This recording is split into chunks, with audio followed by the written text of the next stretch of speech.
नमस्कार मैत्रिणींनो, आज मी तुम्हाला जिगरी कशी करायची सांगणार आहे. कांदा बारीक करून घेतलेला आहे, अद्रक घेतलं आहे, लसूण घेतलं आहे आणि गरम मसाला घेतला आहे, कोथिंबीर घेतली आहे बारीक चिरून, खोबरं घेतलं आहे आणि काळं तिखट मी जे घरी करते ते घेतलेले आहे. इथे मी जिगरी आणून कुकरला लावून घेतलेली आहे.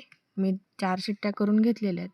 जिगरी शिजवायला टाईम लागतो, त्यामुळे 4-5 शिट्ट्या करून घ्याव्या लागतात. जिगरी आमच्या इकडे जिगरी म्हणतात, तुमच्या इकडं काय म्हणतात ते तुम्ही सांगा. पहिलं कसं पूर्ण मटणामध्ये ते सर्व प्रकारचं मिसळून देत होते, पण आता हे वेगळं देतात. एक नॉनव्हेजचा प्रकार छान लागतो.